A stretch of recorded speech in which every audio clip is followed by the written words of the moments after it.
Baik, assalamualaikum warahmatullahi wabarakatuh.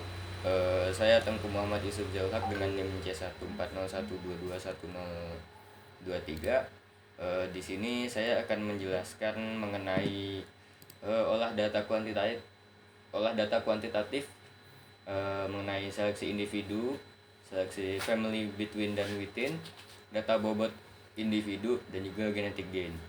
Nah, sebelumnya disclaimer di sini saya menggunakan secondary monitor, yang dimana kamera laptop saya di sini dan monitor utama saya di sini. Baik, kita langsung saja.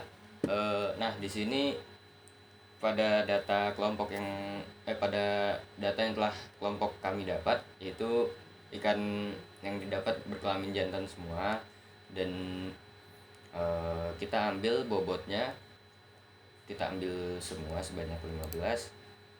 Setelah kita ambil dan kita paste ke sini, jangan lupa untuk di rata-ratain menggunakan ini sort largest to smallest. Nah, setelah didapat rata-rata dari rumus average, kita lanjut ke seleksi family.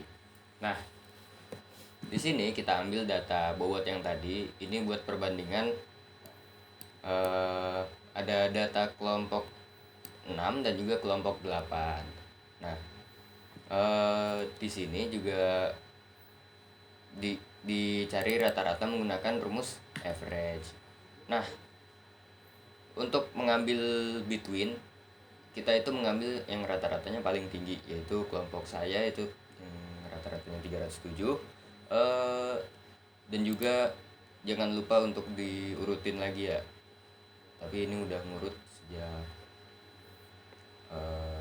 oh ya, ini karena ini belum ngurut, jadi kita ngurutin di sini.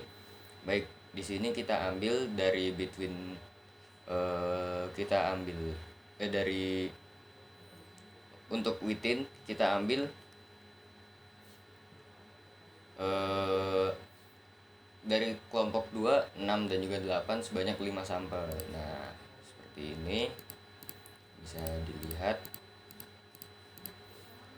Selanjutnya kita masuk ke data bobot individu.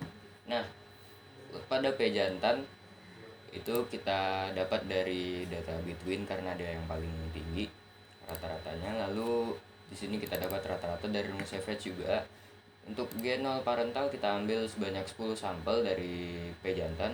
Lalu kita dapat rata-rata dan juga standar deviasi. Nah, apa itu standar deviasi? Standar deviasi itu apabila dia semakin kecil angkanya, maka juga pencilannya semakin kecil dan menunjukkan bahwa terdapat keseragaman data.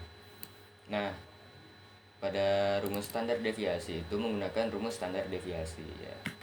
Nah, untuk mencari G1 kita masukkan rumus probability, mean dan standar deviasi yang kita ambil dari rata-rata dan standar deviasi pada kolom F3 dan F6.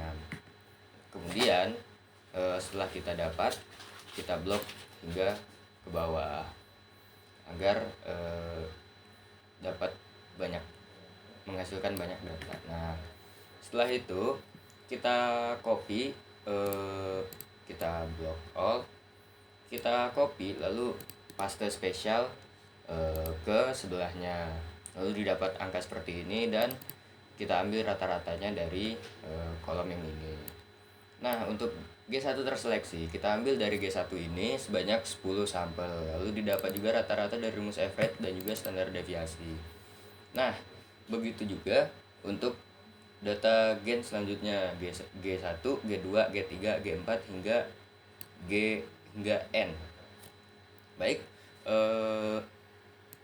di sini standar deviasinya semakin lama semakin kecil, yang dimana menunjukkan keseragaman datanya semakin tinggi. Nah, baik, selanjutnya kita lanjutkan ke data genetic gain. Nah, pada data genetic gain ini kita akan mencari menggunakan rumus rata-rata generasi setelahnya minus atau dikurangi rata-rata generasi sebelumnya dibagi dengan rata-rata generasi sebelumnya dikali dengan 100%. Nah, ini dapat kita ambil dari rata-rata yang sudah kita dapatkan ini 31,8, berarti kita ambil yang ini ya. Nah, kita ambil mulai dari G0, lalu G1 nya ada 356, kita ambil dari sini setelah G yang terseleksi. Baik, setelah didapat ini kita masukkan rumusnya yang dimana tadi rata-rata generasi setelahnya dikurangi rata-rata generasi sebelumnya, lalu dibagi dengan rata-rata generasi sebelumnya dikali dengan 100, dan ini hasilnya dalam bentuk persen. Nah, pada data ini kita ambil dari G yang paling akhir yaitu G5, kita copy lalu paste spesial ke sini, jangan lupa. Lalu kita lakukan pembulatan. Nah, bagaimana pembulatan itu? Menggunakan rumus round, lalu ambil kolomnya titik koma 0,1. Nah, kita dapat ini. Lalu kita masukkan ke sini sebanyak 14 kolom.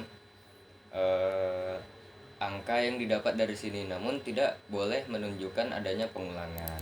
Nah, ini kita ambil rumus countif atau menghitung berapa jumlah ikan yang bobotnya sama. Nah, ini terdapat hasil yang dimana ini pada 425 terdapat hanya 1 ikan, seperti 413 terdapat 4 ekor ikan. Nah, begitu juga seterusnya. Nah, selanjutnya kita akan membuat kurva nih. Ini kita hapus dulu. Baik, kita akan membuat kurva. Pada sumbu X kita menggunakan rumus average, lalu kita blok kolom yang pembulatan. Begitu juga yang ini. Lalu sumbu Y kita masukkan 6 dan juga 0. Nah, bagaimana cara membuat kurva? Nah, ini kita ambil, lalu kita ke insert, kita ambil scatter plot yang mana ya.